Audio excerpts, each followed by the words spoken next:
The following program is closed captioned for the thinking impaired. By tomorrow, I will rule the world! You think he's gone? He's not gone. That's the whole point. He's never gone. Is this some radical new therapy? You see? Well, I must have not been paying attention when you were just talking to me. Well, that's actually a pretty good angle. Yeah, I like it. Oh, the echo is killing me, though. I know, but it's Oh, I like that. looking good, huh? Oh, yeah. Now, what happens when we go to the wide angle? Do we lose the song? Is that what happens? Sometimes. I don't know why. Let's see. You want me to try? I don't know. I guess. Oh, it keeps going. Yay. Hi, everyone. We have some guests today. Please like, comment, share. Intern girl. She's the best. Come in, everyone. Please share. Oh, crap. I don't even have my sponsors up. Do you have the sponsor list over there? Not the updated one. I don't think. I was going to start the show right off the bat, and now I can't. All right, I got it.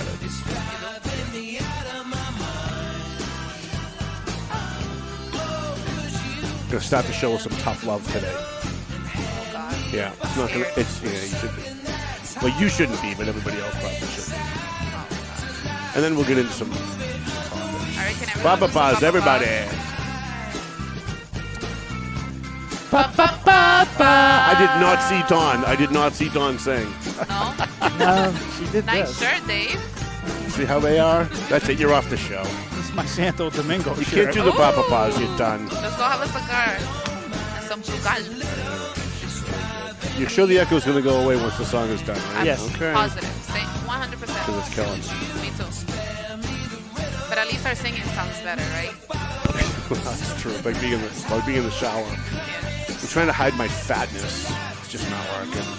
All right, Papa Paz coming up. Everybody.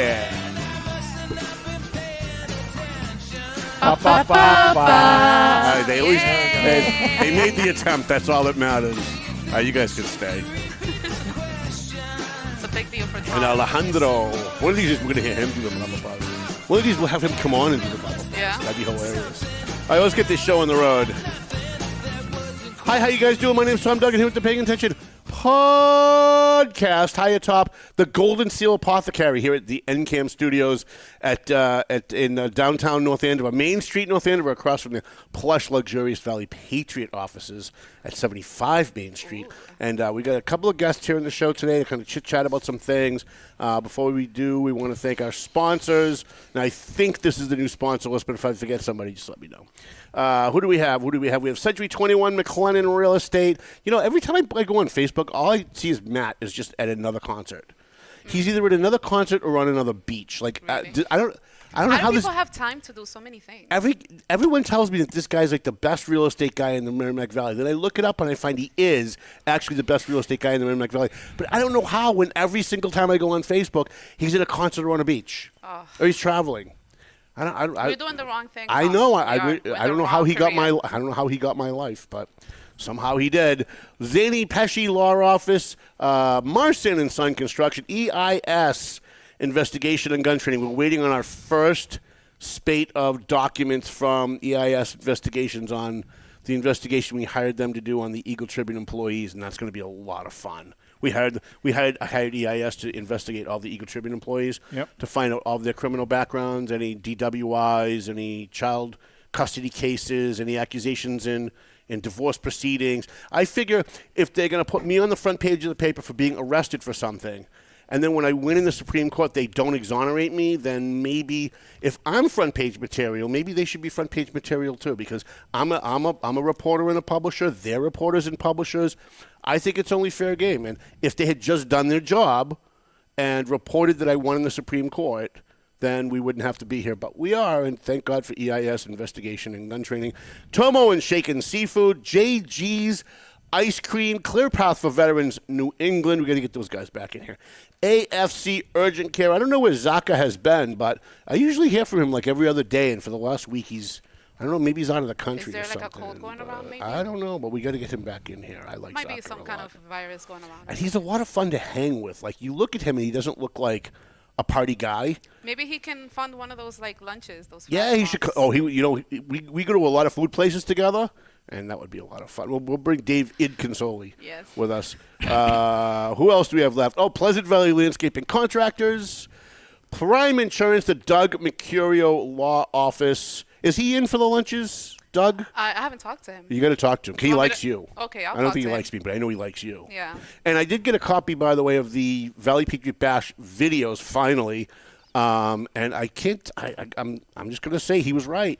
He was a great MC. He's got a great great announcer voice. He could do radio. Have you heard him sing? He was singing like, what is it, Frank Sinatra, and it sounded. Was he really? Yeah. No, I didn't hear that. I was probably way too bummed by that point. Yeah, I only drink one night a year, and that's the night I drink. Who else do we have left? Enterprise Bank. Free shout out to Jessica and all my girls over at Enterprise Bank. W3ON website design. Do they do yours? They do yours, right? Yep. Yeah, the best. Yep. That's David. Dave DiNatale. DiNatale, yep, very good. Free shout out to 4-Star Lighting and my buddy Dr. Amano at Stadium Chiropractic, which is right behind Taco Bell, so it's perfect for me. Yeah, but I go to Taco Bell. I go to Taco Bell. Don't go before, then I go to, or and then when I'm done, I go back. So, all right. Actually, I like that camera angle a lot. It actually almost makes me look good looking. I kind of like that. Yeah. All right. So where are we today? We got a bunch of things to get to. Condolences to, I don't know which one I should do first because I'm trying to not be insensitive. Condolences to the Cuddy family. Tommy Cuddy passed away. My days all run into each other. I think it was 2 days ago. Tuesday. Yesterday. The 17th. There's really nothing we can say. I mean, this is the third police officer we've lost since November. And the Lawrence PD is going through a lot. And Tommy wasn't just like a regular guy cop. He was everywhere. Was he a detective? Well, he was. I don't know if he was a detective when he passed this week. But I know he was like the PR person for. So if someone got shot, I would get an email from Tommy Cuddy saying, "Here's what happened." Okay. So he was like the PR guy for the chief's office. Yeah, he's a communications guy. But his rank might have been detective. I'm not sure. But there's something else that I want to say. I mean, and I don't want to gloss over it, really. I've known Tommy since St. Patrick's. He was a couple years behind me. He was in Kevin Callahan's class, who passed away about 10 years ago. We're still kind of reeling from that, especially the circumstances surrounding that. There's nothing really I can say that could make anything any better. Well, our condolences. But I do want to say this, and I'm not making this about me at all, but whenever something like this happens, it puts me in a very bad position because I have to report news. Now, let me remove myself from the Tom Cuddy thing for just 1 second to make this maybe a little bit more clear and not about Tommy. Joe Ligotti died last week. He was a good friend of mine, going back 15 years. He had never been on the show because he and the owner of the studio we used to be in didn't like each other, and that guy didn't want Joe Ligotti on the show, so we couldn't have him on. Otherwise, he would have been on all the time. I was always on his show. When he died, I found out by going on Facebook, and somebody had posted on his page, "I'm really sorry to lose my friend Joe Ligotti." That's how I found out. So I posted it on Facebook with a picture of like me and him having sushi, and I got a call from his wife an hour later berating me. How dare you? I'm the only one that should be making this announcement. When someone passes away, people get very weird. When someone passes away, people get very weird. And I've dealt with this now no less than 100 times since I started being in this business, where someone dies and someone thinks that somehow I'm supposed to clear it with somebody before I report on it. I remember there was a young kid that was on Pelham Street, Methuen, that died in a car accident. I happened to be there right before it happened. He was alive when I took the picture of the EMTs working on him. He died minutes after I posted the photo, and I got barraged by people saying, "Did you get the parents' permission? Did the police allow you to do this?" And people get very weird because they don't understand how things work.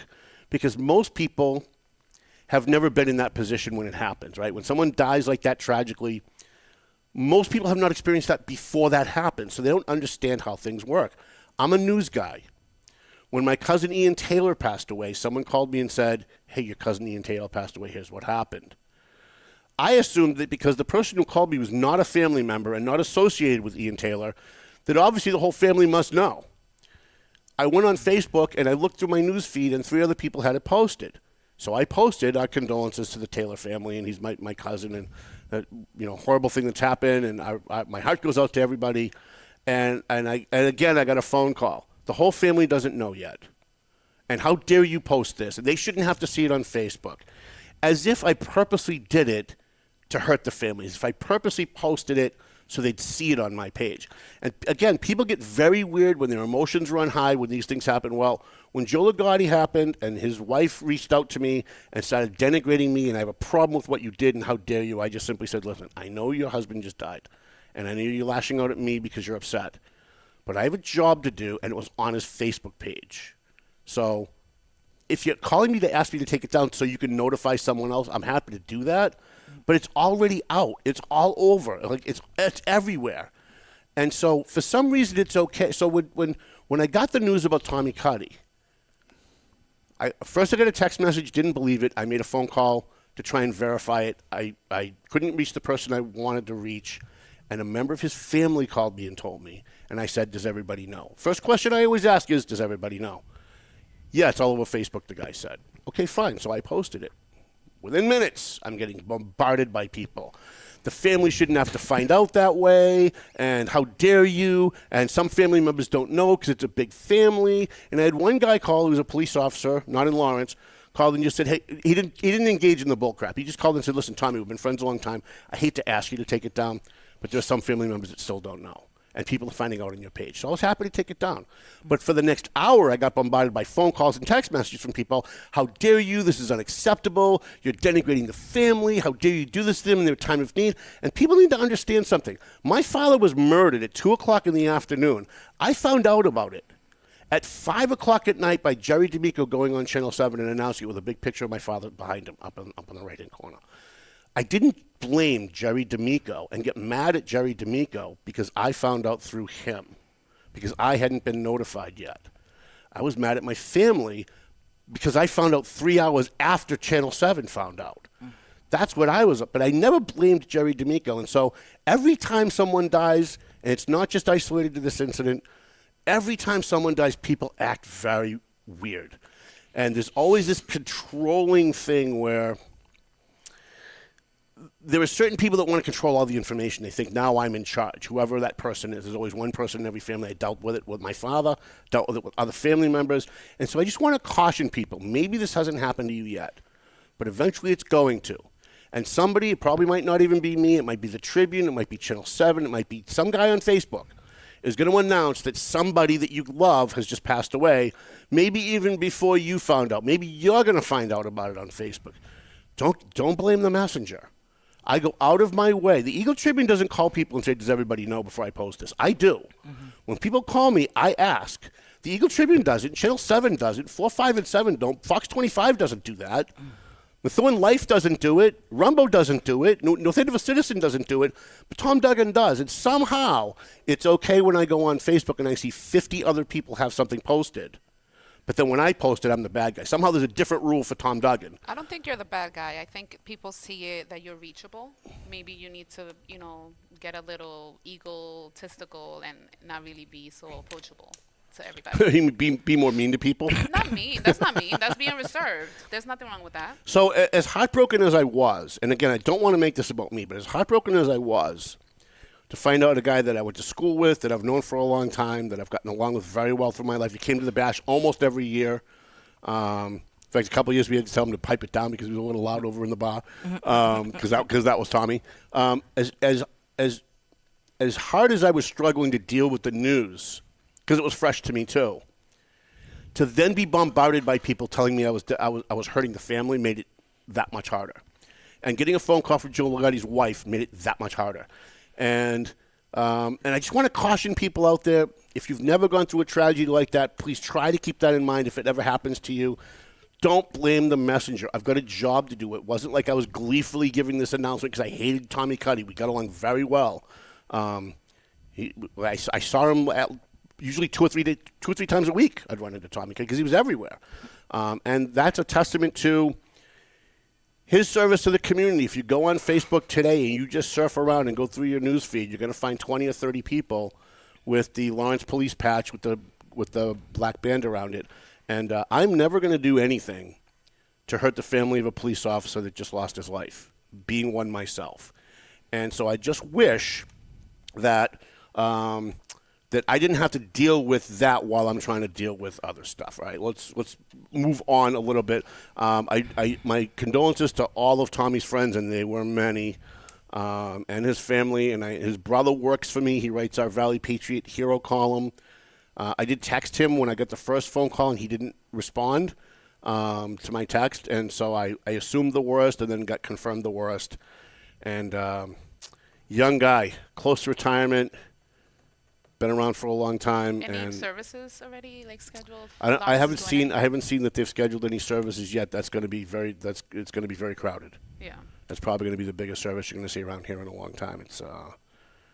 It's tough stuff, and it sucks that it takes that for us to come together in the community. Yeah, we lost Officer Sandin, we lost Officer McMillan. Just within the last few months, it's 3 officers just in the last few months. It's a lot for the Lawrence cops to take, especially where they've had a lack of leadership. The politicians are constantly giving them a hard time. The public certainly treats them like crap. Their own guys treat them like crap. Other city workers treat them like crap. City Hall treats them like crap. The city councilors certainly treat them like crap. And so to then have this heaped upon them on top of everything else, it's a lot. So if you see a Lawrence cop today and you're out driving around, buy them a coffee or stop and thank them for their service and let them know that you care. All right, so we got a couple other topics. In the studio with me today, we've got my good friend Dave Consoli from Pleasant Valley Landscaping Contractors. And I'm going to stop saying that I missed him at the bash. Now that he's here. Oh, now that he's here. You just said that to get him here? Yeah, I was just saying that until he got here. How many bashes have you attended? Just one. Okay. I've only been invited to one. Right, there you go. She only got invited to one. She's 100%. You were here the day before the bash. That's why it was so funny. I was stuck in an airport. I had a flight home. I was ready to roll. No, we believe you. Should have just walked up to the counter and said, "Do you know who I am?" And when they said no, say, "But Tom Duggan does, and I'm supposed to be in his bash." Yeah, that wasn't a fun. Crazy. I got in at 1 a.m. It was awful. And to his left, my one of my favorite redheads in the world. She's definitely in the top 2 for sure. Dawn Pease from Dawn's Sign Tech, and both of these individuals have been longtime supporters and advertisers of the Valley Patriot. Contributed to the Valley Patriot Bash. They're always there when I need them. We are always going out to lunch. Although never, have you guys ever met each other before? In the hallway. Now. So just now. So this is going to work out. Get your turn, girl. We were talking. We were talking behind your back. Yeah, I bet you were. The friends are finally meeting one another. And you know what they have in common? What they have in common is they both have friends that are constantly telling them, "You're friends with that asshole? What are you friends with him for? I can't believe you're friends with him. Oh my God, he's horrible. He's so bad. Antichrist. He's just so bad." You're not bad to me. Right? Well, listen. Anybody who knows me knows that's not true. So the people who say that don't know me, and that's how you know that. Mm-hmm. All right, so they're here because we've got a bunch of things we want to talk about. And I know Dave wants to. Dave wants to get to the Methuen School things, but we've got a couple of national things that maybe Dawn might want to chime in on first. Karen Reed, the Karen Reed trial is finally over, and I'm just happy that it's over because, quite frankly, the publicity surrounding this was horrible. The media behavior surrounding this was horrible. I know everybody else today is talking about the verdict. If you didn't hear, if you've been in the cave and didn't hear, she was found not guilty on the murder charges. But I'm more concerned about the way the media portrayed the witnesses and the people that were defending Karen Reed. Now, I have taken, by the way, for full disclosure, I have taken no position on this. And I'm probably one of the few people on the planet who have taken no position on this because I wasn't there. I didn't watch the whole trial, and I don't think I'm qualified to say whether I thought she was guilty, I thought she was innocent. I have some feelings on it based on what I think I know from what's been reported. But the reporting on it has been so horrible that I can't rely on that. And that's my problem is I can't know whether this was a good verdict or not because the reporting on it was so horrible. The Boston media was so unbelievably biased and disgraceful, the way they treated some of the witnesses that were on the Karen Reed side, the way they treated Turtle Boy, the way they some reporters were related to people involved, but were politically analyzing it on 4, 5, and 7 and Fox 25 and these other organizations. And I just watched them because I'm a media watcher. I'm a media guy. And I'm watching what they're doing, and it made me want to root for Karen Reed. It made me want to root for her, even though I don't know whether she did it or not. Even though as the son of a slain cop, I just really want to know who killed this cop, right? Because he's got a family out there dealing with what I dealt with 30 years ago. And for their sake, I just want the truth. But because the cops that were involved lied so much, and the media involved lied so much, we will never find out whether she was really guilty or not. We can have an idea, we can think we know, but we never will know for sure because there was so much lying on everybody's part. And it's disgraceful that it took a blogger like Turtle Boy, who was pretty much unknown. We gave him a First Amendment award, I think, 9 years ago for some of the stuff that he's done. But it took a basically unknown blogger, an unknown journalist, to stop blowing the lid on the lies that the cops were taking to even get any attention to this case. Because Channel 5 wasn't doing any investigations. And Channel 4 wasn't doing any investigations. Fox 25 News wasn't doing any investigations. They were trying to tip the scale based on who they thought they liked. But they weren't giving us actual news. They weren't educating us. And so I don't know what you guys think about all this. I feel sad that the family at the end of all this is really never going to know. They're just never going to know. No. What's your thoughts? Well, my first takeaway was I watched more of the first trial than I did the second trial. Mm-hmm. But my takeaway from what I was seeing reported and then what I was reading in other articles and in other places was that, first of all, we're never going to find out what happened to this man. Second of all was it put that taste in your mouth of, damn it, who can I trust? These are the police. These are the people that I need to go to for help. Regulated by, by governments and by the towns and things like that. And they're doing it too. And the news is doing it too. And it's where do you turn? It makes you feel like I can't go somewhere that it's not safe to ask them when you're in trouble or when you need somebody. That was my take from it. Was like it shouldn't have been that difficult, and you don't know who to believe. And then at the very end of it, this poor man and his family, there's no justice. I mean, if you find somebody dead on your front lawn, would you go up to the door and knock on the door as a police officer and say there's somebody dead on your lawn? I'd actually be interviewing people. Yeah, be interviewing people. So ask the neighbors, the guy that's walking his dog that night, whatever, the plow driver. I'd be interviewing people. I'd be asking people. I'd be getting search warrants, right, to go in and find out, go in and look what happened. And again, I don't know all the details, but even if you watch the trial, you still don't really know because the amount of evidence that was allowed to be presented was very small compared to the amount of evidence that existed, and that's always a problem with a trial. But on top of that, the people that were testifying on behalf of both sides were caught lying, and so as much as I want to believe Karen Reed, you want to believe people are good and that she's not a scummy person that did this and that she's not guilty. But there was just so much lying, and again, hats off to Turtle Boy, Aiden. I know there's a lot of people who have a problem with the way he does things, and he showboats a little bit, and that's fine. You can disagree with his methods or whatever, but if not for him, she'd be sitting in a jail cell right now. She'd be sitting in jail, and the people who did it would not possibly be under federal investigation. We might not be closer to find. I don't know that we'll ever find out, but I think we're at least a little closer to finding out. Yeah.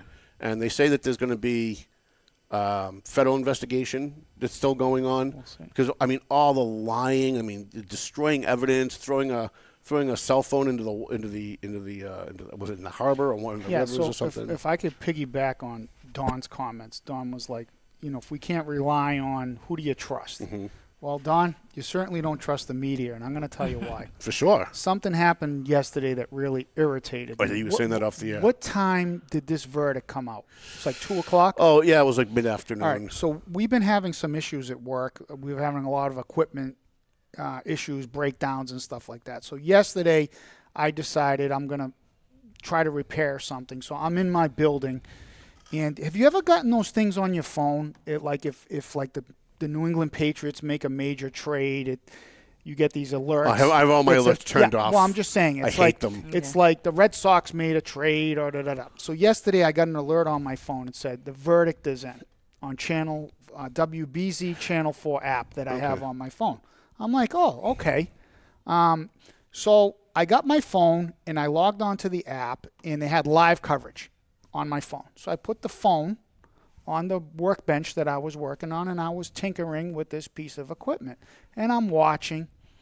So not guilty, and this went on for like an hour. So they went back to studio on Channel 4, and they had their experts. They had a retired judge, and his name escapes me. He Wu or Lu, or he was an Asian judge. And the guy came out, he gave his opinion, which was fine, and then he went on to say, Karen Reed is 100% guilty, okay? And that's his opinion. He's entitled to it. They're never going to look for anyone else because, in his opinion, she ran him over. There's no investigation to be had. Okay, fine. So that all transpired. I went back to work. So last night I got home. I took a shower, and I'm having dinner, and I put on the TV. And at 6:05, they're doing their Karen Reed coverage. And they had that judge on again. And he said verbatim the same thing he said before. Okay. At the end of the broadcast, David Wade, you lying piece of crap, came on the air and said, we had a so-called expert on, and we just want to let you know that his opinions don't reflect the views of WBZ. Okay, again, fine. Then he says in closing, and I wish you could find this, I was very taken aback when he said that. We didn't expect that. Are you shitting me? He said it on the air. He said it on the air. You were the anchor 3 hours earlier.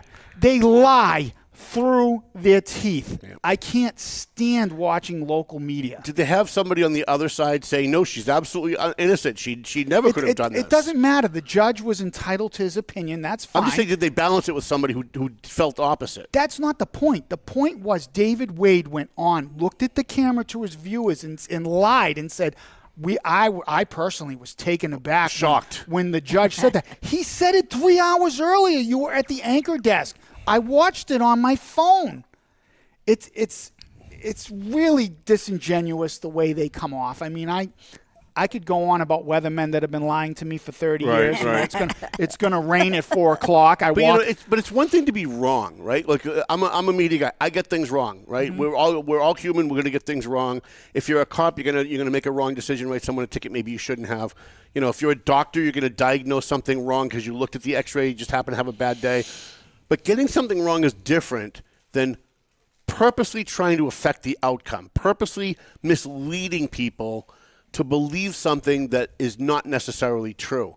And when I start finding out that there were people that work for major mainstream media outlets in Boston that were related to or doing business with people connected to the prosecution on the air pretending to be objective, it's like when Wendy Murphy... I had this big thing with Wendy Murphy one day. So it's like when Wendy Murphy goes on CNN and is talking about some woman that's being accused of something, and she's making the argument for the woman because you have to believe all women. What she doesn't tell you is that woman's her fucking client. That's what she's not telling you. And if you just call and you ask the producer, they'll tell you if you ask. Mm-hmm. But they don't volunteer it. So they're presenting her as this lawyer who's an expert on the issue, talking about some abstract case that she was just presented, and not, hey, by the way, she's representing the person we're talking about. And so this goes on in the media all the time. You have people who... It was never like this. No, it was terrible. It's all about sensationalism. Like Cheryl Fiandaca, the I-Team Channel 4, she did this report. These people were going to lose their house. Something happened with the mortgage company, and she went in there and she helped these people, and they did this massive interview with them. And they were just gushing over how Cheryl Fiandaca had helped these people. And if it wasn't for her, they'd lose the house. And they promoted the crap out of it because they wanted the accolades. Mm-hmm. Well, Cheryl Fiandaca's sister was Maura Healey's transportation secretary or something like that for all of 4 months. And then some scandal happened. She disappeared. She stood in a press conference like the deer. Her sister never investigated it. Channel 4 didn't report on it at all. No. Well, look at all. Look, people can like or hate Joe Solomon, but the same thing happened with Joe, right? So the mainstream media, even Howie Carr, even the Globe, even the Herald, 4, 5, and 7, Fox 25, all came out and said, Joe Solomon is making more than the director of Homeland Security. He's making more money than the head of the Department of Justice. He's making upwards, I think they had him up at $500,000 or $600,000 a year. When the fact is, he sued the city and he won, and the city couldn't pay him because they didn't have the money to the huge payout because they illegally fired him.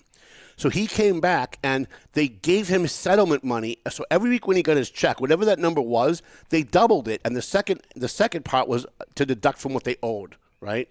So he sued, and they owed him money, and they were building the payments for the lawsuit into his pay every month rather than going out and borrowing and taking a bond and paying the $3 or $5 million up front. Mm-hmm. But yet, when I called Channel 5 and 7, when I called the Globe, when I called Howie Carr's producer and said, you got it wrong, I got the documents. Do you want them? They didn't even want the documents. They didn't want to know the truth because the lie was so much better. The lie sold more newspapers. The lie sold more advertising. It was a juicier story. And just like with Diana DiZoglio, right? Diana had that scandal when she worked for Paul Adams as a state rep. They were running around saying that she was sleeping with a state rep in the well of the state house when the fact was none of that happened. Mm-hmm. And even my buddy Michelle McVie was going hog wild on the story, and I called her off the air, and I said, listen, we've known each other a long time. I'm telling you, I investigated this story personally. None of it happened. Call the State House, ask for the head of security. Here's the guy's name. He'll talk to you off the record, and he'll tell you what really happened. She didn't want to do it because, again, the sexiness of the lie is so much better than the boringness of the truth. And so here we are in an environment where nobody knows what to believe anymore. And that's why you've got Democrats running around saying that Donald Trump is a Nazi and he's a fascist and all these crazy, outrageous things because this is what they're being fed by the media that they're choosing to consume, right? You mean the protesters aren't peaceful when they burn the car? They're not peaceful? Yeah, they're burning down police. When Black Lives Matter, they burned down a police station. They killed 2 police officers, killed a retired police officer, literally blew up a police station and attacked a federal courthouse. That was mainly peaceful. Mm-hmm. On January 6th, nobody was murdered. Nothing was burned down. That was the worst thing since 9/11, right? And so if you're in this business and you consume it from the inside, it's so much more horrible than they make it seem. Than people. When people complain, they get accused of exaggerating. Oh, it's not as bad as you say. No, it's worse than what they say.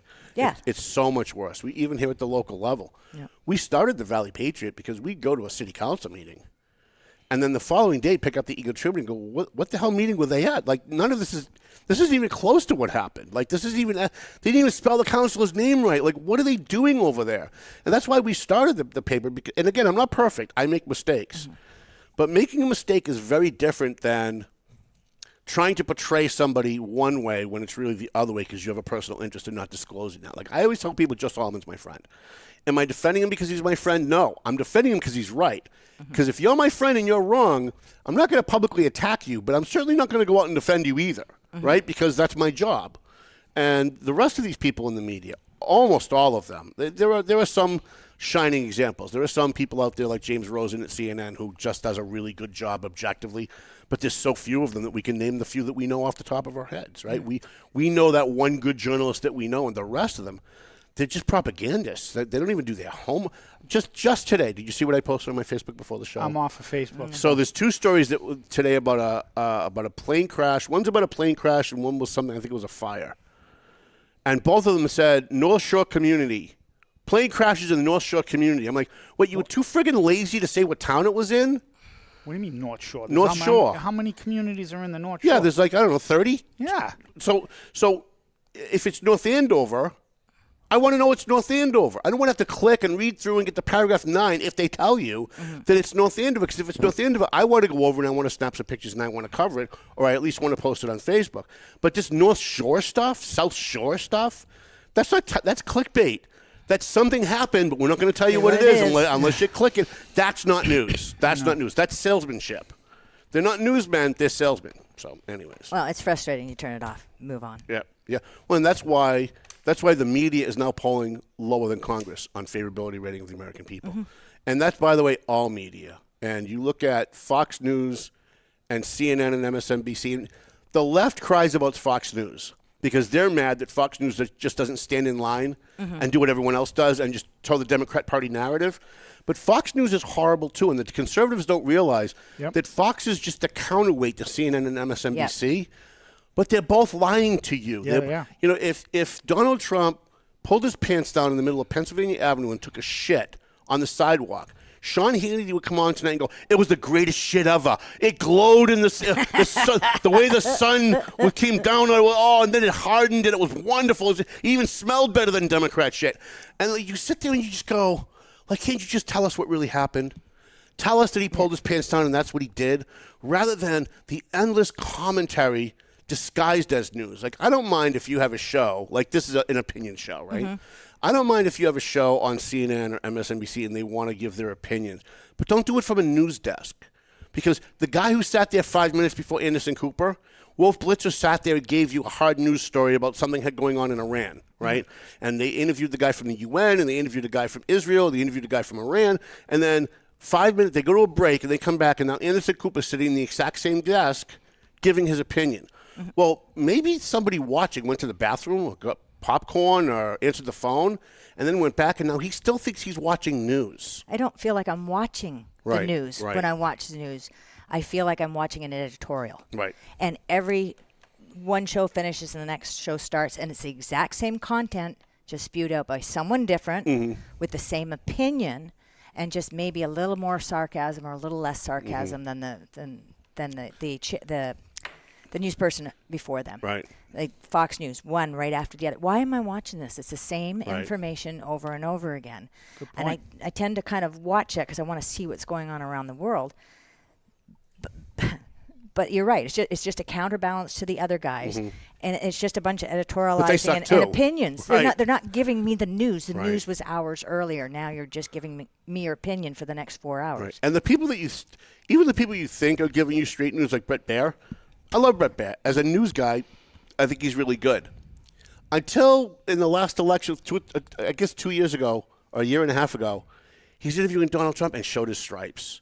And all of a sudden you realized how liberal Brett Baer was. And it was like, if I have to know the opinions of my news guys, then they're not really that objective, right? Like Walter Cronkite used to come out and say, that's the way it is, and that's it. And you didn't, even though he did kind of lean against the Vietnam War, you could tell he had a little bit of a leaning, but he always corrected himself and just gave you the news. And so that's dead. That's completely gone anymore. Fox News is way better than the others when it comes to presenting news. But that's only in comparison to the others. That doesn't mean they're good. Have you ever Fox News is terrible. Have you ever watched Margaret Brennan on Face the Nation? No. She is absolutely brutal. Anytime she gets someone with an R attached to their name, she interrupts them. She's combative, and then when she has a Democrat on, she just lets them go, and she's not interrupting them and stuff. And which is fine, because if that's her political views, but I can't absorb that content. Right. It's like you're so biased. Will you let the guy talk and let me decide whether I agree with what he's saying or not? Whether I don't want a left view, and I don't want a right view. And conversely, like Channel 5 on the record on Sundays, Sharman Sacchetti had a Republican state senator or something from Western Mass. She was beating the crap out of him. And I was like, wow, that's unusual for her, because usually it's kid's gloves. The following week, she had that garden gnome on. Driscoll, our lieutenant governor. I call her the garden gnome. My cousin Kim. Yeah, she's useless. And they were like, oh my God, she's like the second coming. Yeah. Can you believe they mobilized the National Guard? Kim, how did you get so awesome? It's like, God, you guys, can you just push back on? I don't mind them pushing back. Right. But push back on both sides. And look at what happened to Francisco Urena, right? He was the head of he was the director of Veterans Affairs for the state under Charlie Baker. And when COVID hit and we had all those deaths at the old soldiers' home, the politicians circled the wagons and tried to blame him. And he was fired publicly and blamed for the deaths. Imagine being a hero Purple Heart Marine being blamed for the deaths of veterans at an old soldiers' home when you were the guy trying to stop it. And the media circled the wagons and blamed him until finally somebody whistleblowed and came out and they couldn't ignore it anymore. And then finally they was like, well, okay, maybe he wasn't the mass murderer we said he was. Yeah, that retraction wasn't loud. Very, very weak. Yeah, it was very weak. Yeah, I remember that. That poor guy. So, but I can't even watch the weatherman. If you watch the national news, they got a guy on CBS Evening News. He stands, like the weathermen. They get up and then they got the graphics with the map and they show you the radar. On the national news, he stands on the map. It's on the floor. Okay, why are you standing on my weather map? Do you understand what I do for a living? I need to see this. Is there a hurricane coming? Because I can't see it because your thigh is in the way. Well, how about the weather guy in Florida that came out a month ago and said, we can't give you the weather because Donald Trump cut some weather institute that was funding weather research or something. The satellite. Oh, we can't do it because we don't have the satellite because Donald Trump made a cut to the government. And it's like, what? Did we not have weather before satellites? Like, what is this guy talking about? But they've been touting that the technology is so much better now. Yeah. They're wrong all the time. Yeah. The old days, my wife says I have a non-sexual crush on Barry Burbank. He would come out. He's a good guy. I love that guy. Love Barry. She goes, why do you like him so much? I go, look at him. He comes out and goes, I'm just not sure. So it could be in the morning. It could be in the afternoon. It's very unsettled. We're just not sure. Right. Great. At least let me know. Do you prefer a female or male? It doesn't matter. It doesn't matter. Female if she's good looking. Yeah. If she's not good looking, then you might as well put a guy up there. Just tell me the truth. I have people. I was just texting some of my guys. I want them to come in. They're not going to die today. Okay, it's 90 degrees. It's not Armageddon. Mm-hmm. They're making it sound like there's a volcano in Hawaii that's erupting in Lexington. Yeah. Okay, and it's going to cover the whole state in lava. They're making this big deal out of the heat wave. Yeah. It's like, relax. They can't even tell you what the weather's going to be tomorrow accurately, but they all want you to believe that in 112 years at 4 o'clock in the afternoon, global warming is going to destroy the planet. Right? Like all of these doomsday predictions about global warming when they can't even tell you the weather tomorrow and be accurate about it in a certain area. So my frustration being in the information business is as time goes on, the more we have access to technology and information, the less we know, because the people who are the gatekeepers of that information and technology just outright lie to us. I always said if I had a millionaire friend, and I have some, who wanted to give me money to start my own cable news business, I would start a cable news company called Just News and make it Just News. Like, for example, why can't Fox tomorrow change their whole lineup, get rid of all the talking heads, all the opinion shows, start the day off at noon and say, okay, now to Fox Boston, we're going to talk about the Karen Reed trial and just give you the news of what happened. She was found not guilty and here's what. And then from there, we're going to go to Fox Chicago and talk about the mayor was just indicted for something. And then we're going to go to Fox LA and we're going to talk about a riot that just happened. Then we're going to go to Fox Miami and just go around the country and tell us the news and go to the local people who know what the local news is, but let them just present the news. And that's what I would do, because Just News, and we would just go around the country and just tell everybody what was going on with no opinion. They want ratings and they want clicks. To keep their jobs, clicks. And, I never really had a strong opinion. I'm going to divert into something else. Elon Musk. I never really had a strong opinion on the guy. He came in, he ran Doge, and people were freaking out on both sides, about this stuff. And then what really piqued my curiosity was he left, and then he slammed Donald Trump. Right? And said, hey, listen, all this work I did trying to save this country billions of dollars, you're putting pork in a bill, and it's irresponsible. I'm like, wow. That guy has to be telling the truth, right? That's what we need. And I don't have an opinion on Elon Musk. I don't know enough about him. But that caught my attention. I'm like, he's got to be telling the truth. Just call balls and strikes. He's got to be telling the truth. Well, look at Tucker, and this goes into our next topic, right? So the big shock around the country right now, today and yesterday, is Tucker Carlson did an interview with Steve Bannon where he attacked Donald Trump. And then he did an interview with Ted Cruz where he had, to his face, attacked Ted Cruz, which is shocking to everybody because he's endorsed both of these men over what's going on in Iran. Now, I'm a big Tucker fan. I don't necessarily agree with what he's saying. I don't agree with his conclusion, but he makes a lot of good points.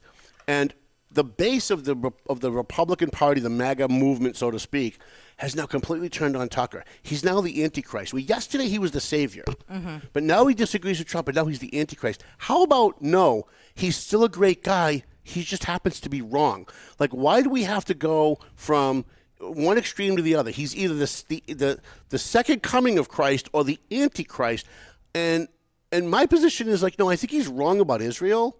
I don't want to see us go to war in Iran. But if we have to stop them from getting nuclear weapons, as long as we're being told the truth, like we found out in Iraq that we weren't, we found out in Afghanistan that we weren't, our intelligence agencies, we can't really trust them that well, so we're not sure what we know.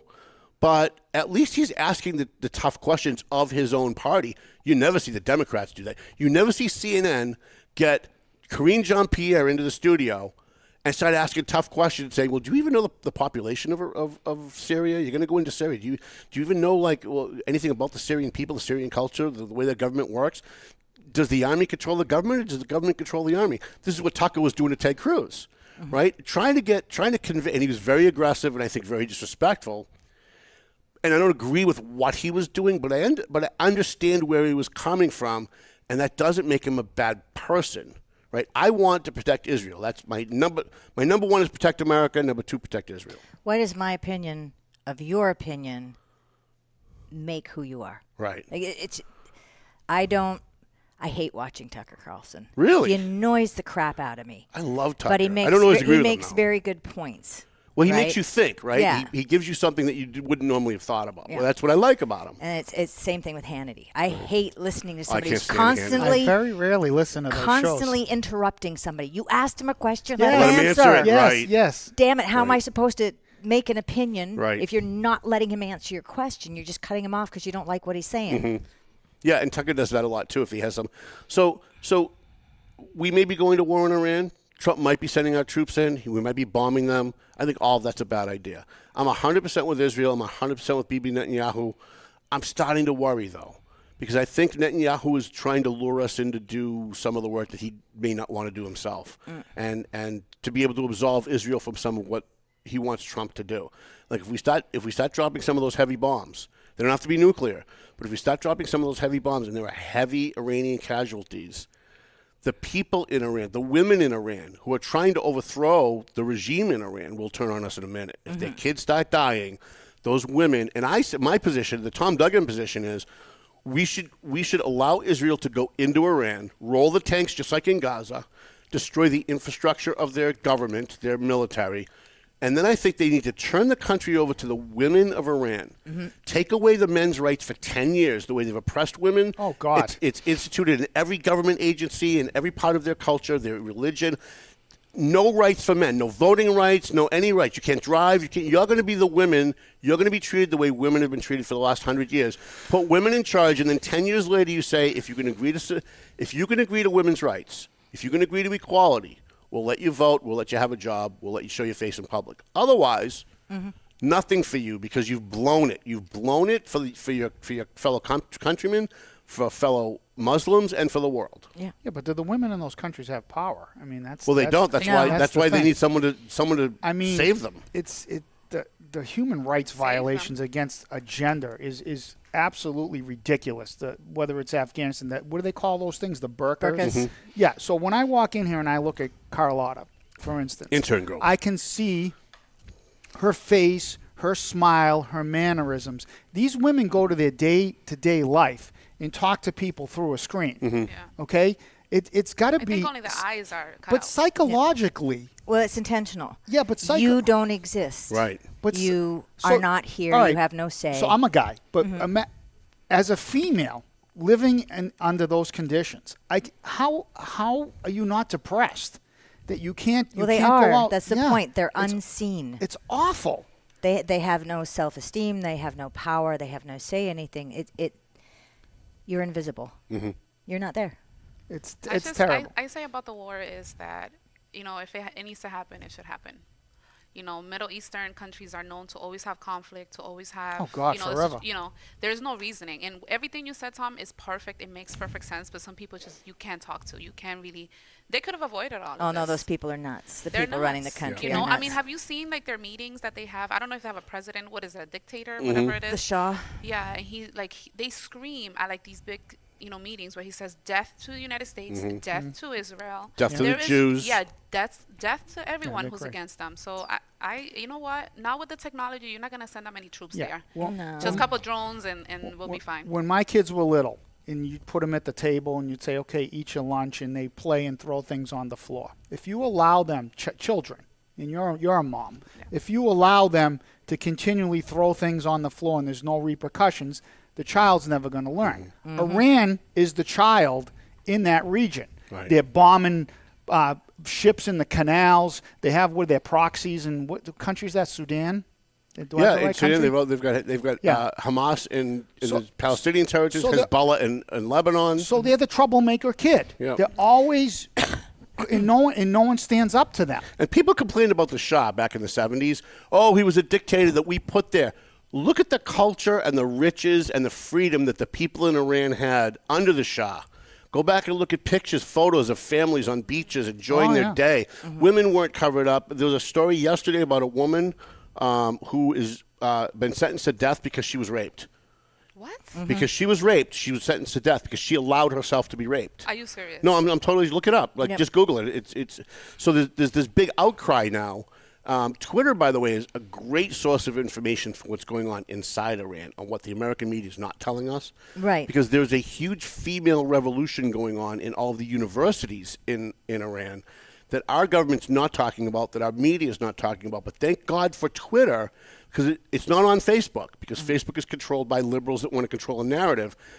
Twitter is controlled by someone that just wants people to be able to get the information out no matter what it is, and it's not controlled. And so if you just do a quick search for Iran, women in Iran universities, it all comes up with videos that they've been able to smuggle out of Iran Yep. to show what's going on. And I'm afraid that if we go in and if we stop bombing and some of those women's kids start dying indiscriminately because of bombs, that we're going to lose their support. We're never going to be able to overthrow this But regime. And it's I going to think be 10 times worse when We're we're all done. in agreement they can't have a nuclear weapon. No, they can't. No, I agree. So they, what administration gave them all that money to supposedly stop their program? Yeah, that was Obama? the Obama and Biden administration. Yeah, so they gave them all that money, Yeah. and again, the child at the table, Right. it's like, yeah, sure, I'll stop, Yeah. and they still did the same thing. They Well- probably used that money to make Yeah. that. Well, But everybody else in the region is sitting back going, go for it. Right, yeah. They're saying, sure, go ahead, fly through our airspace. And what's infuriating is that that Obama and the people who made excuses for Obama, the slap in the face, the insult to our intelligence, like, well, we had no choice. We had to send them a plane full of cash. Like, we had it was their money. Well, it was their money that we had taken, we had frozen because they were involved in terrorism. Did they what? Did they make a pinky swear that they weren't going to do it again? Like, what gave you the indication that they were going to stop doing that with the money that we were about to give them? And by the way, where did it go? Where did it go? We all know that money is fungible, right? So one of the arguments that the Obama people and the Democrats made at the time was, well, they've promised that they're only going to use that money for, like, health supplies and hospitals. So, okay, so let's say I'm running Iran, and I'm already spending $10 million on hospitals.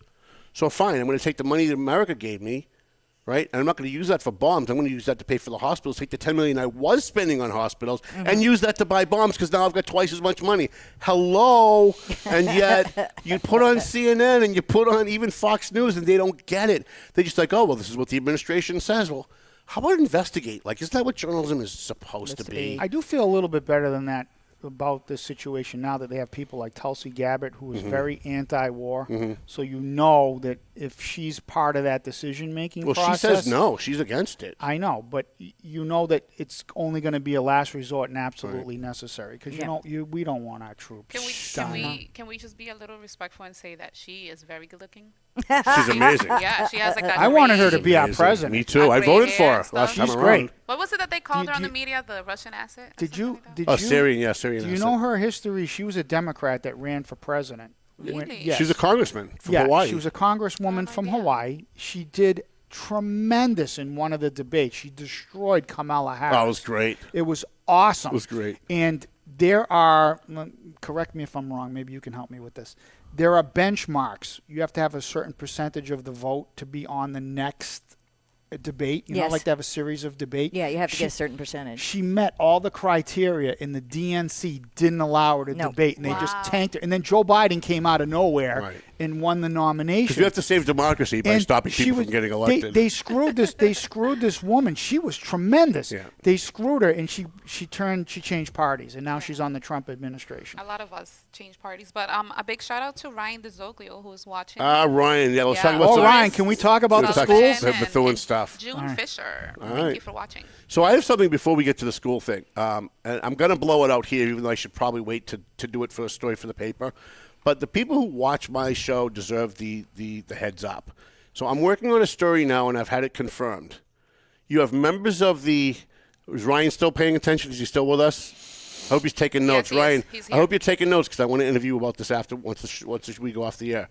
So I got word and have confirmed that at least 2 members of the Methuen School Committee were illegally collecting nomination signatures in a school before a meeting. So I guess they have their meetings at Methuen High School or one of the other schools, and they were asking people at the school committee meeting in a school to sign their nomination papers to run for office. Totally illegal. Totally illegal. There's no way around it. It's not a technicality. And we're not parsing anything here. They're running for school committee? Running for school committee. They're running for re-election, and they brought their nomination papers into a school where they're having school committee meetings on public property, school department property that they're in charge of, that they're voting on the budgets. They're voting to hire and fire people. To sign their papers? To sign their nomination papers. And my understanding is that they had people who worked for the schools signing their nomination papers. Ooh. Only so I'm gonna in Methuen. Right. It's unbelievable. And I watched DJ Beauregard at that budget meeting and the counselors and all the strife between the school committee and was strapped for cash. And I can't help but wonder, I'm like, all the lawsuits from the sexual harassments, you went as far back as Joel Solomon.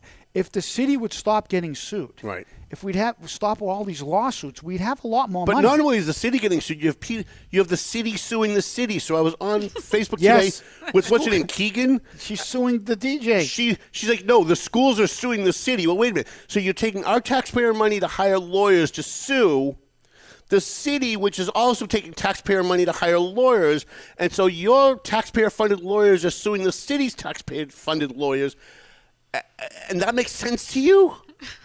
Oh, well, it's an abuse of power. He has no right to consolidate the IT. Maybe he doesn't, but your first solution is to go to court and spend more taxpayers' money that should be going to children? Should be going to the teachers. That's your answer? At a time when teachers need more money, at a time, here's the other thing that I said to her. Well, that's what it's all about, isn't it? She didn't want to consolidate the IT because she wanted more money. Right, because they want to be in control of spending that money. And if the IT gets consolidated with the city's in charge of spending that money, not them. School. Okay. And we also all know, although I don't have any names, but I'm almost 100% positive that there are people working in the IT for the school departments that are politically connected, because every department in the school department has somebody politically connected working to it, and that's one of the reasons why the schools are horrible. And I said this to Miss Keegan, who wants to have lunch with me, and I'm happy to have lunch with her. But I said to her this morning, you're all worried about the process and the lawyers and the suing and the IT.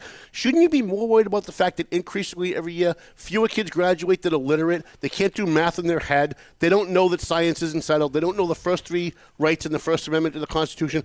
But they can all in detail argue with you about global warming, abortion, and gay marriage. They're all being indoctrinated. They can in detail have a very in-depth discussion with you and hold their own with a guy like me, because we do it on Facebook all the time.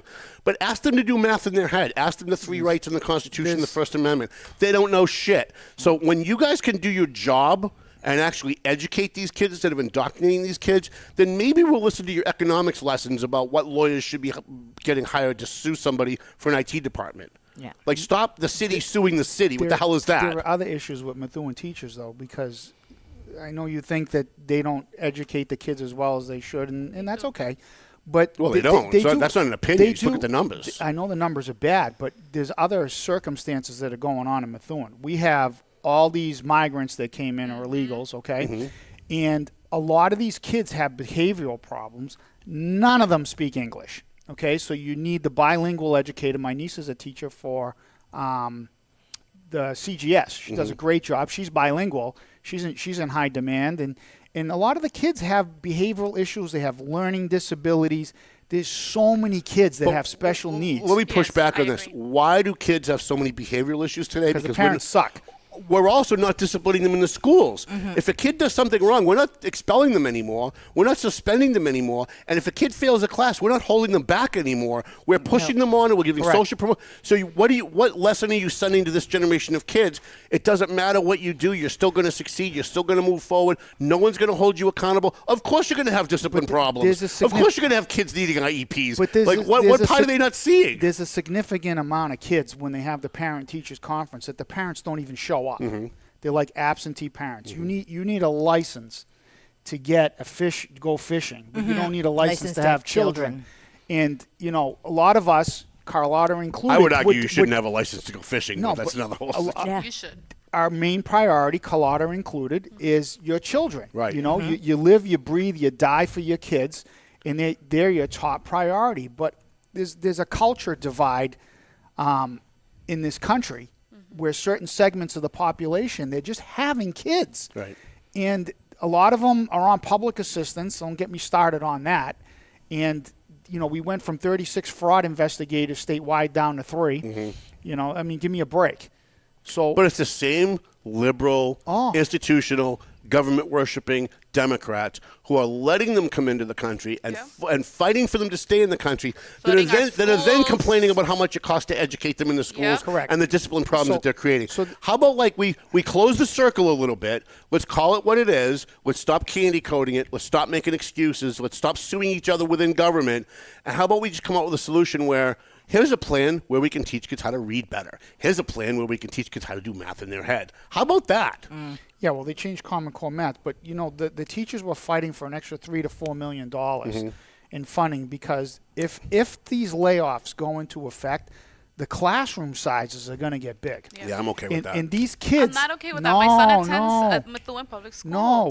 If the children, when you have class sizes 28, 30 a class. It's impossible. Yeah, and some kids are rambunctious. These kids are not going to learn. Some kids are going to be. If you discipline the kids, the class size doesn't matter. The teachers are exhausted. That's a lot of work for them. But let me digress. If they're asking for $3 or $4 million, Brian Shortsleeve came on this podcast and said if Maura Healey didn't spend over $2.5 billion on migrant shelters illegal and aliens, foods and everything else, okay, every single city and town in Massachusetts would have received annually an extra $7 million a year in local aid. There's your money. Right. Okay? So can we figure out this mess and get the people that are here illegally, the wrongdoers, get them gone. And the ones that are trying to make an effort to become citizens, get them their work permits, put them to work. Because we're a country of 330 million people. The border was open for 4 years, and 10%. Our population went up by 10%. Those 10%, they need housing. What's the biggest thing you hear now? There's no housing. Housing's not affordable. Of course. Well, when you add 10% to the population, you have to house these people. So what? Supply and demand. Send them home. That's the solution. Send them home. Bye-bye. Yeah. Like I had to say it. My father. So when the war. I love you, intern girl. When the war ended, I'm gonna tell you my personal story. When the war ended in Italy in 1945. Italy. My father was from a village in Sicily. Okay, he wanted to come to America because, like Germany, Italy was destroyed from all the bombs and Mussolini, and it was just terrible. So his brother was an American citizen. And it's a family of 8, and one by one, getting them, bringing them over to Lawrence, getting them a job in the textile mills, having a sponsor, having houses. So my father waited 5 years. He came in 1950. Okay, and he had to have a job, and he had to have a sponsor, and then once he was ready to go, he brought his sister over, and so forth and so on. And that's what we need now. So if you have there are people doing that. That's right, like the Dominicans. The Dominicans they have family support, right? Not the Dominicans that just walk in here illegally, but the Dominican culture is a family unit. And these people need to come and have, a path. It's those damn Canadians. I have my own story when I came here. Let's hear. Well, she's actually an immigrant. Yeah. Where are you from? I'm from Canada, so I became a citizen in 2018. That's awesome. And did it the right way. I did it the right way. How long did it take you? I didn't try very hard once I was here. I just kind of waited till I got close to the time when my citizenship was coming due, and it would cost me the same amount of money to renew my citizenship as it would to renew my visa to stay here as it would to become a citizen. So I just said, I'll just apply for citizenship. I went in, and because I'd already been here at that point 17 years. Oh, wow. Yeah, I went in for my interview. And thank God she did. See how hot she is? So how hard? The Merrimack Valley would be minus now one redhead. Now she's piqued my curiosity. How hard is it for you to become a citizen? Because they say that it's like this process that's overwhelming. Well, it depends on how you do it. So I came in on a fiancé's visa. Okay, so that meant that I had 90 days. You're cheating on me. 90 days to get married. Look at her. 90 days to get I got married in 20s. I got married in 6 days. But it took 2 years for me to get through immigration to get here on that visa. So if you come into the country and you marry someone, that's why my wife was asking me questions when we were dating. I look like a migrant. She wanted to know. She wanted to know. Are you legal? She wanted to know. Well, if somebody comes across the border and gets married to somebody here, they can still get sent back. Oh, really? Okay. I thought once you were married, you could stay. I thought that was really. No. Don't you guys watch 90 Day Fiancé? No. You should be on that show. What's 90 Day Fiancé? It's a reality show on TV. This is tragic because my plan was to try and get a young Dominican girl to marry me to stay here. And then that way I would be able to get a young. Oh, they're on that too because there's a lot of fraud. A lot of people pay to. She'd have to live with me and have sex with me. I mean, she would have to stay. No, from start to beginning, from beginning to end, how long did the process take, and how difficult was it? That discussion should have lasted longer than it did. Are you talking about the citizenship or just getting here so that I had legal? No, citizenship. Citizenship. So I was already here, and I had been here for years. I'd already opened my business. Knew I was going to stay. I just had just coming through on the visa was such a nightmare. It was so bad. It was so expensive that I was just like, I'll just wait a little while. But it turns out after you hit a certain time period, I think it's 10 years, you no longer require a sponsor, right? So that if my husband and I divorced, he wouldn't be monetarily responsible for me. But coming over on that fiancé's visa, if we got married and divorced before that 10 years, then he was responsible for me. Was there a requirement that, like, if you got arrested, you go home, or if you couldn't get a job, you go home? Oh, any criminal charge could have me being sent home. Okay, well, good. That's what we're dealing with today, because all these people are committing crimes. Yeah. So I don't think once I have my citizenship now, I would hope that no, you got to stay. That a DUI or something wouldn't Dawn. force me being sent back. No. But after 20 years of a good life and contributing, that's awesome. But that was a great story. Right. Yeah. I'm glad I asked. The issue with all these illegal immigrants coming in is also stopping the legal immigration process in other countries. So, for example, I waited 7 years to come to this country. I came here the same with a residency. I mean, I didn't get married. I was 10. I tried so hard. I was only 10, and then by the time I turned 18, I was able to do my process for citizenship. Yeah. But I think it's after 5 years with a green card that you're able to yeah, I don't know how much time it was, but it was over 10 years by the time I went, I got to renew. I might as well just become a citizen. But getting here took 2 damn years. Yep. Immigration lost my paperwork, not once, not twice, but 3 times. And I made copies of everything. So the second time I sent them copies. The third time they lost it, I said, great, okay, I've got the copies. My children were in British Columbia visiting their father at the time that this happened. And they went, no, we're not accepting the copies. You have to start over. Ugh. Now, I could do it all here. I had, I knew where I had to go and what I had to do. But my children needed to have the medical all redone and everything by a surgeon general. So I had to call my ex-husband and say, you've got to get the kids to Seattle so that they can see a surgeon general. And God love this man. He had such a heavy accent, I could barely understand him, and I was wrecked. I was just like, I'm so sorry. I'm so sorry. Your accent is beautiful, but could you slow down for me, please? So I understand what you're telling me. And he got it done. He expedited it. He FedExed it straight to me because they said, no, you got 2 weeks to make this happen. I had to do everything from scratch. Wow. In 2 weeks. But this man, so he made it happen. So it must infuriate you over the last 4 years to see people just walking across the border. Like, and they're all supposed to be poor and they're all supposed to be coming from, but they're all like obese with cell phones, walking over with backpacks. They're and paying coyotes like $10,000 just to get them through the border. Well, that's what I was wondering. How the heck do you get that much Can money? I get my fees back? Right. I spent almost $20,000 to get here with lawyers' fees and the costs of everything that had to be done. The medical costs is when they before I came here, I had to get a bunch of like what is it called? When you get shots and stuff that you have to pay out of pocket. Yeah, these people come in.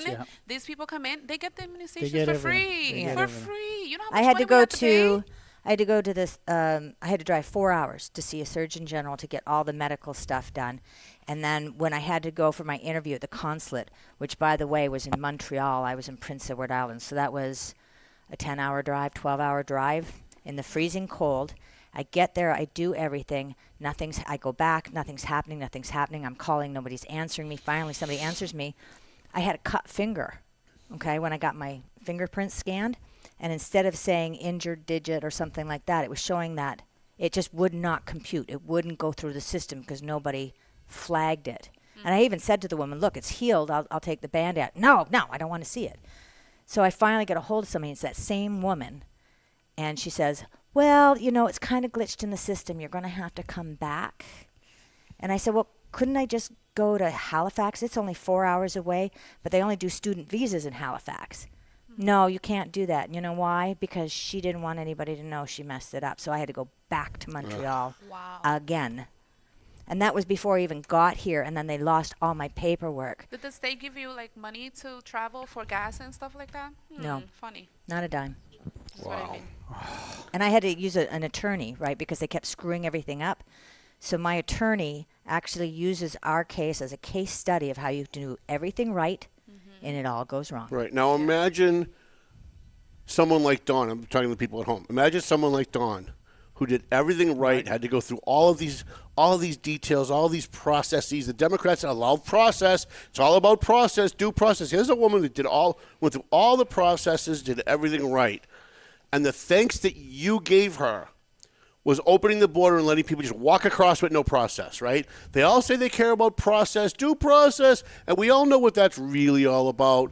What that's really all about is they open the borders knowing that if Donald Trump came in and Donald Trump tried to deport people, they were going to try and force every single person he tried to deport to have some kind of a trial. And if they're letting 10 million in, how long is it going to take? It's going to take 100 years to do. That takes money, to make it impossible to deport people, which is why we need to round up every damn one of them.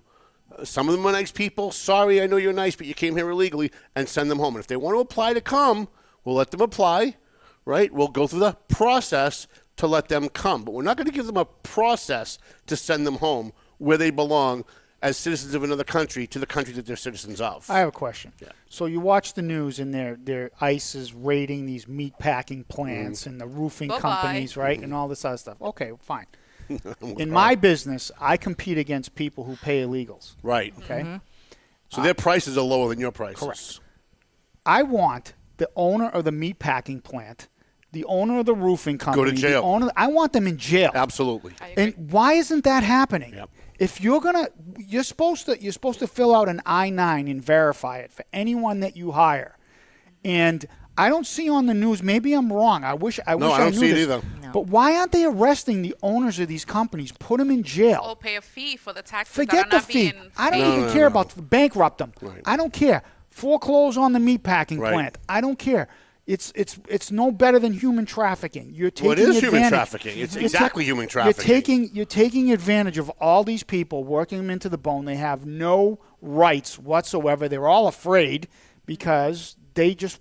I feel bad for the ones that work. And they become, I really do. And they become slaves in the fact that, and we know this in Lawrence, right? They become slaves in the fact that everyone knows they're here illegally.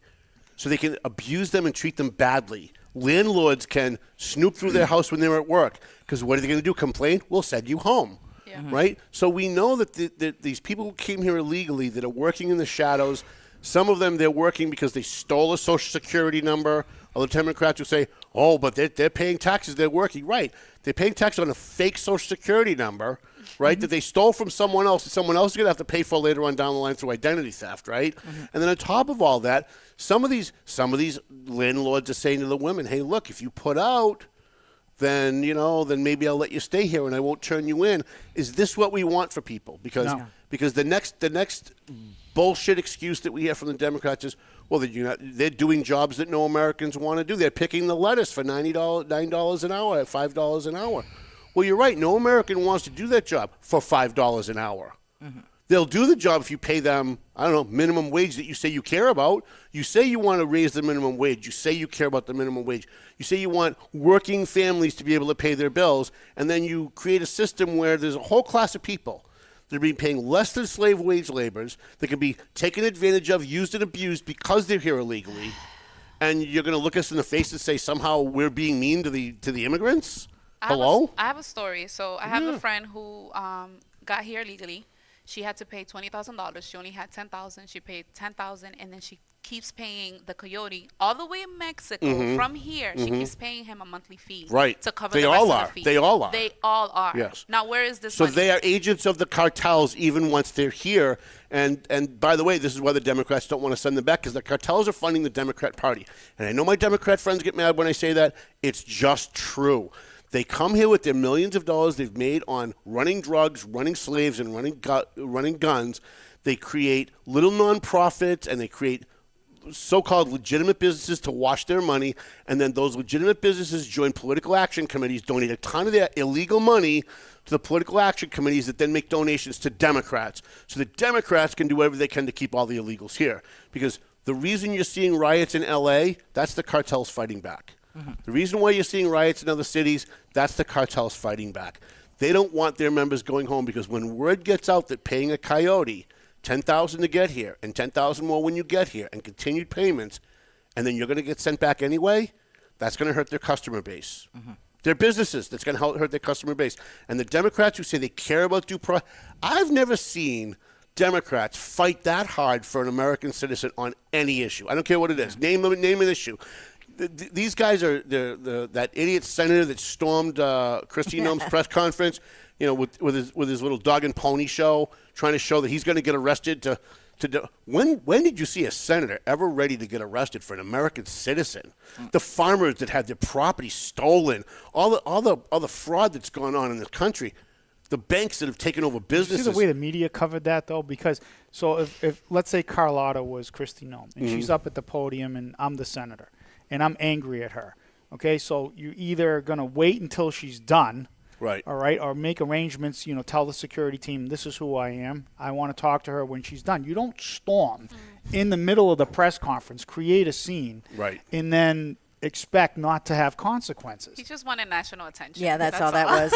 Oh, he was crying? We can see right through it. Needs his name to be remembered for something. And why wasn't he tased? Right. He was refusing. He was refusing to move. And then he was crying. He was on the floor of the House yesterday describing. And then they handcuffed me, a senator. If they can do it to me, they can do it to you. Give me a break, dude. Shut up. You're a rich white. I know his name. I know he's Latino, but Latino's white. Trust me. He's not. This guy's not dark skinned. Yeah. So right? he misbehaved and wanted no consequences. You're one of the richest, most privileged people in the history of man. Senator. You sit in the United States Senate. That's one of the most powerful people in the history of the planet. And you're going to pretend that you're a victim? Are you fucking kidding me? No one deserves to get treated There's like way this. too much estrogen in the water. Right.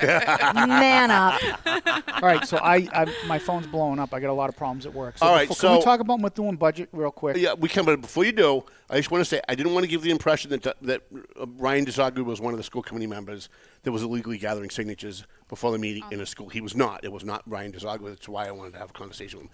I didn't want anybody to misunderstood what I said, and I didn't want to be home after the show was over and say, "Oh, I wish I'd said that." So go ahead. So I have a question. Have you been watching the budget crisis with the teachers? I have not. I've been following it from afar. All right, so the school committee passed a budget. It's got to go to city council to be approved. So How much? I don't know. So the question I That's had kind was of important. it's like $3 million short. It's like half of the city budget. Okay. DJ's trying to work on, meeting them at the middle. But what I caught myself watching part of one of the hearings, and the teachers were up there, and they were just tooling on the city council. A couple different meetings, and a couple city councilors said in the meeting, we just got this budget on Friday. It's Monday. We haven't even gone through it. So, and this was going on weeks leading up to that. So the question I had was, why were the constituents or the union or whatever going after the city council before the city council could digest and debate it? So I didn't understand that part because I wasn't sure how the process worked. Do you know? This is a grift, and I talked about it in my editorial this month, the Valley Patriot editorial. I just posted on my page 5 minutes ago. This is the grift that happens. So they say in any school system, but right now it's happening in Methuen. And I've seen it happen. It just happened in North Andover last school year. They say, we don't have enough money. We have a shortfall.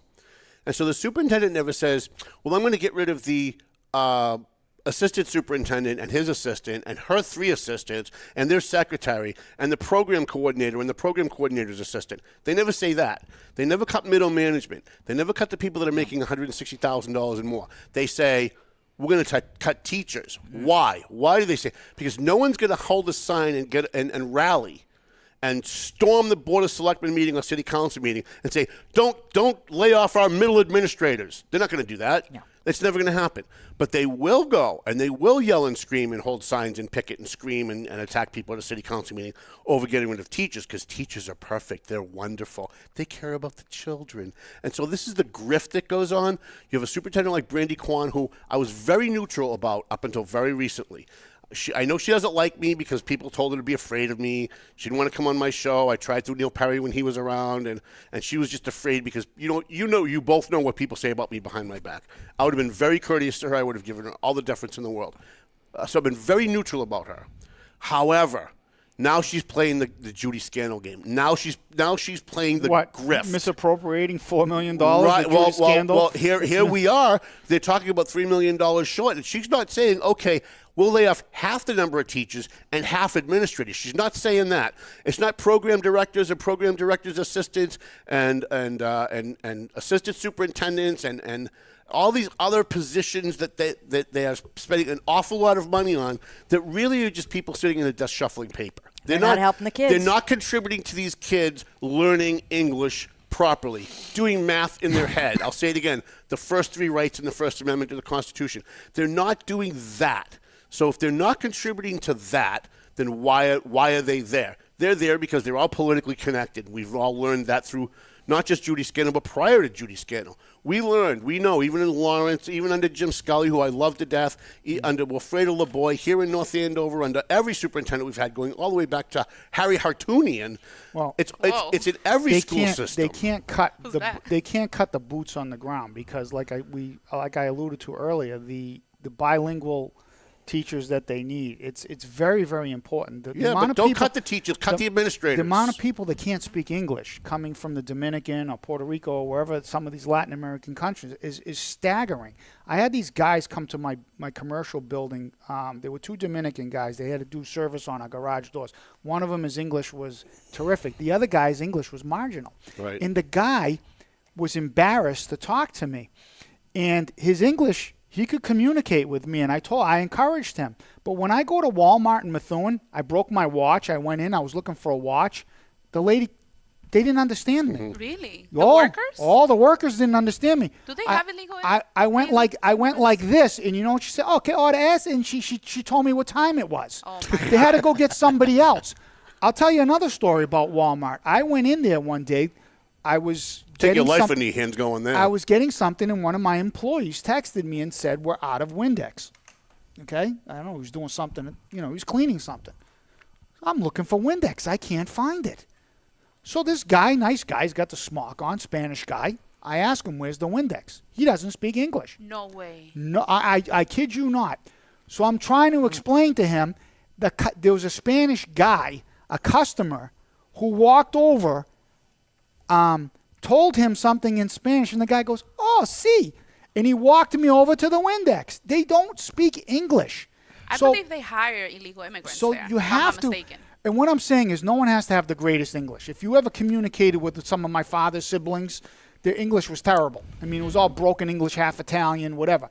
But you need the basic to communicate in this country. You got to learn. You got to learn elementary English, just to get by. Because even when I go to the bank, it's so frustrating. You stand in the line at TD Bank, right, and they got one person in there that's bilingual. Mm-hmm. Okay, now you got a Spanish woman who comes in. She can't speak English, so they have to stop what they're doing and go translate while the rest of us are waiting to get service. And I just think it's an enabling thing. It was never like this. But you know the grift in the schools and why there's so many bilingual in the schools. They want teachers they want teachers to. When I went to school, you came here from the Dominican Republic. You were immersed in English. It was English immersion. That's how you learned, right? And when I took Spanish my senior year of high school, we walked in and Mrs. Ferrula said, "Today will be the last day you speak English in this classroom, and if you don't know, you can look it up. But today is the last day you speak Spanish. You speak English in this classroom. You speak Spanish in this classroom from now on." I didn't know Spanish to save my life, right? In the bilingual program, they have teachers that are teaching them their science and their math and their history in their native language, rather than emerging them. Why? Because a regular kid, and I'm going to have to make up a number because I don't know the exact number, but just to give you the formula of how it works, they get a regular kid, and when I was in the school committee, it was, and I will think of it. A regular kid in Lawrence High School, when I was in the school committee, we were getting like $15,000 reimbursement from the state. But if the kid was in a bilingual classroom, it was 3 times that amount. So the school was making more money from the state reimbursement and federal reimbursement for every kid sitting in a bilingual class. So, of course, it was to their advantage to not teach kids English faster and mainstream them faster because they would lose the funding. Mm-hmm. And so I came on as, when I got elected, I was elected in 95. I took office in 96. I was the first new school board member in 15 years. So I was the new guy. Right? I was the first new guy that they had. This guy, Pete McLaughlin, had been on forever, and he decided to leave.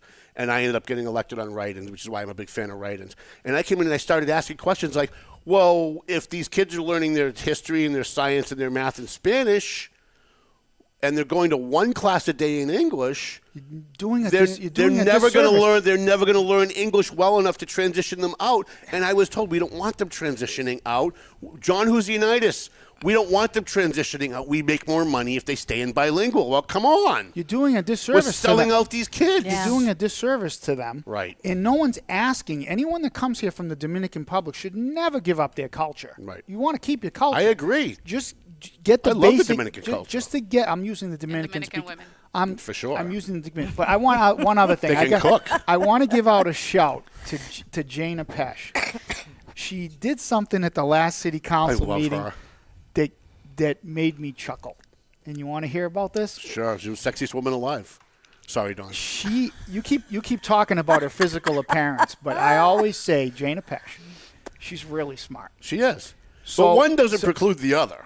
She graduated from Phillips Academy. You could be the sexiest woman alive and still be really smart. So they were having a debate about appointees, and they were talking about the city solicitor and why you're starting him at 160, whatever. And then DJ put in for his new chief of staff, okay, at a step 4. So Joe Ferretro went nuts and said, well, wait a minute. You had a woman, Rita Christine, who was in public service she was in city government for 20 years, okay? She had a ton of experience. She started at a step 1 and worked her way up to step 4. The highest I think you can go is step 5. Well, so you know what happened with her. Right. She left. She was forced out, and he brought in Jimmy McCarty at step 4. Mm-hmm. So Joel said, no, this is... kid with no experience with anything. This is irresponsible. Right. He should be brought in as step 1. Jana Pesh sat here and said, I want to tell the mayor's chief of staff, just remember, when you sat in this seat as a counselor, you said that you devalued my friend Janet Janet DiNatale, right. You devalued this position. Cut her pay in half. So I want you to remember that. Let's find out what the amount was and make him pay him that. I literally almost fell off my recliner, and I said, good for her, because, whether you like Jimmy McCarty or not, what he did, a lot of people remember, okay? And I got nothing. I remember. I got nothing against the guy. I do. don't know him from Boo, but whatever. A lot of people like him. A lot of people don't like him.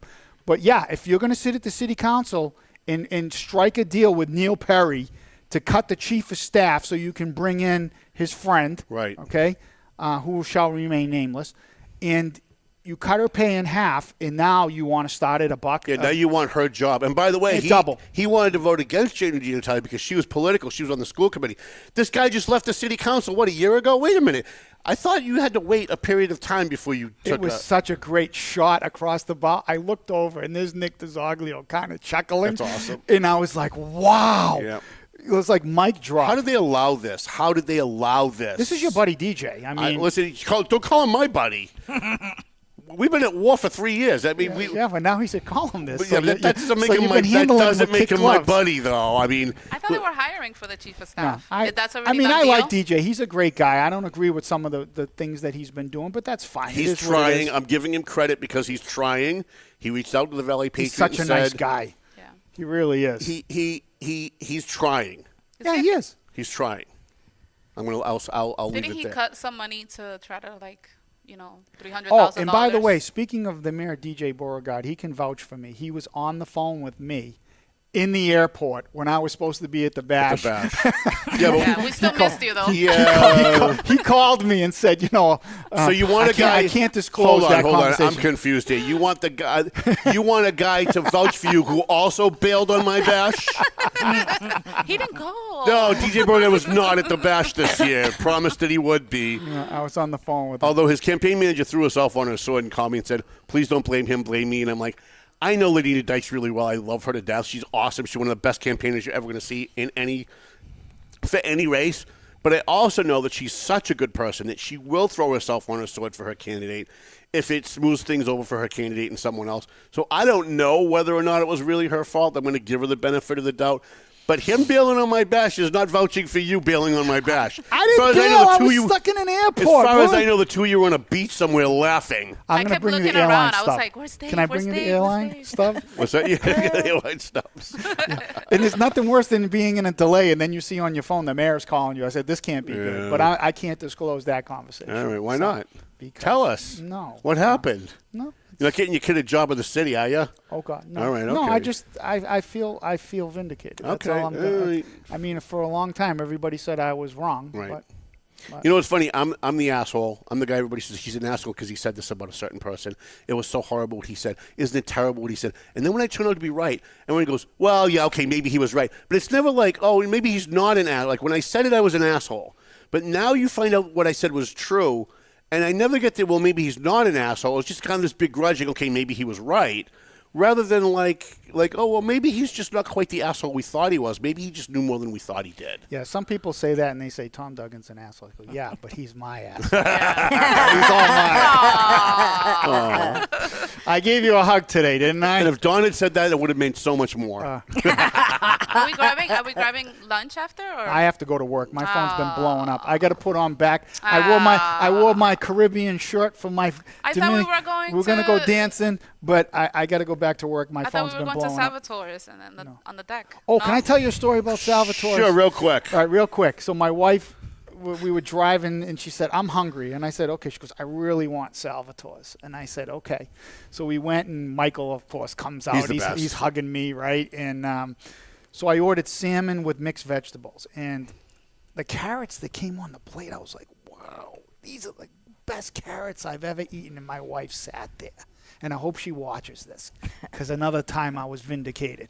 And my wife sat there quietly, just rubbing her hands and looking at me. And when I finished all the carrots, she said, aha, you just ate squash. And I said, Dawn, I said, no, I didn't. Those were carrots. She goes, no way, those carrots were cubed. I said, I hate squash. No way. She goes, I can't wait to tell your father. Now, my father's 95 years old, from Sicily. He was always trying to sneak zucchini and all these things without telling me and go, give me the aha moment. So Michael Agricola comes to the table.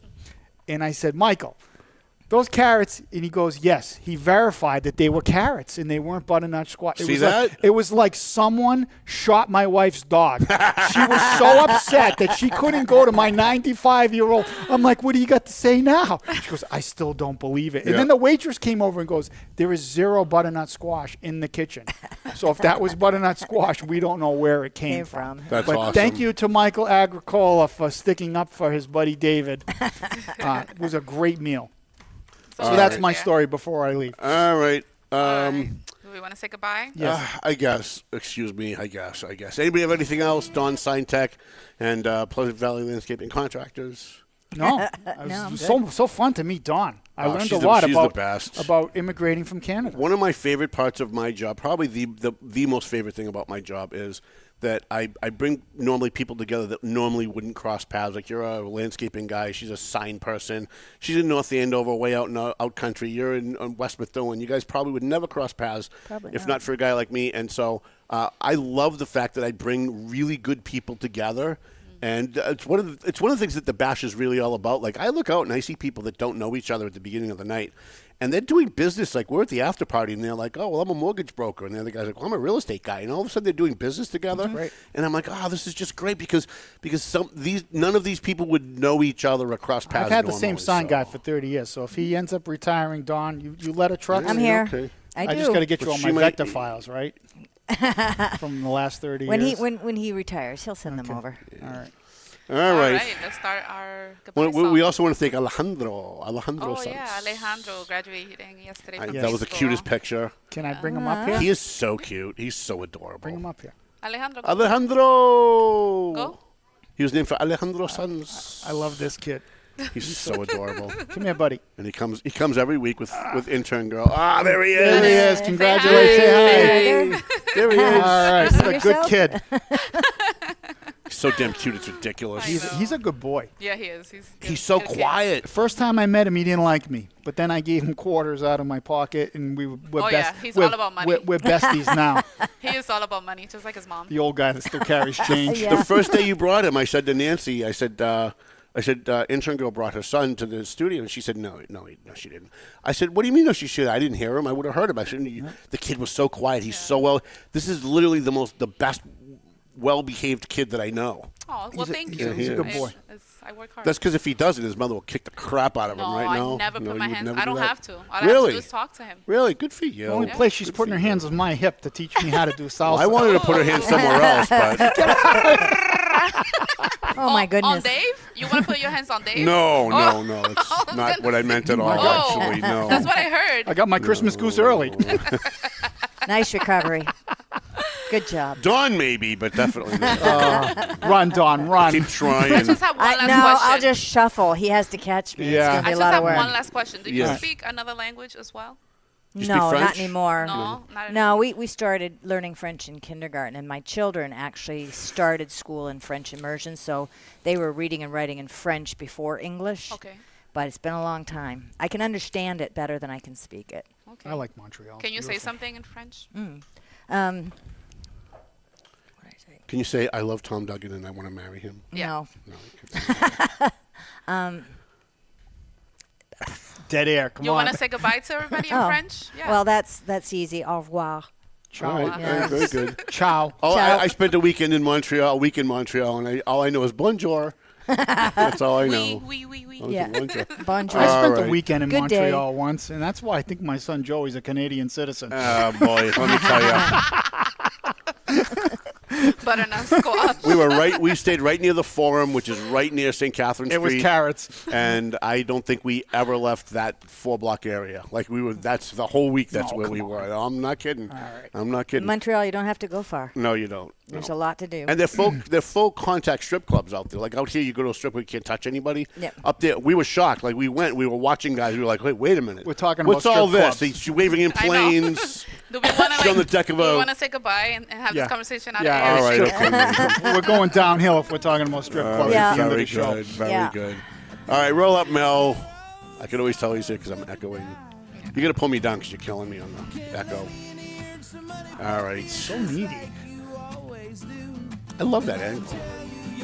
I almost look good looking. All right, thanks to our sponsor. You don't know any young Dominican women you can hook me up with? No. Oh, yeah? Really? Okay. Yeah, I have someone. I knew she'd come in handy sooner or later. She has a really nice body. It's probably yeah, it's her, really nice. It's her abuela. No, it's someone else. But she's 60. But she has like. She's 60. But she has a nice body. No. What are you talking about? 60? That's right up your age. I'm thinking 25, 24. Oh, no, Tom. He just sponsors. Let's go. Go. I can't win. Idiot. No matter what I do, I just can't win. Telling you to go. All right, let's take our sponsor, Century 21 McLennan Real Estate, the Zany Pesh Law Office, Marston and Son Construction, EIS, Investigation and Gun Training, Clear Path for Veterans New England, a free shout-out to JG's Ice Cream, Tomo and Shaken Seafood, AFC Urgent Care, Pleasant Valley Landscaping Contractors, Don Sign Tech, Enterprise Bank, Prime Insurance, the Doug Mercurio Law Office, and W3ON. Sounds like Melvin Taylor said we got to go home, so go home already. No. That is a long time.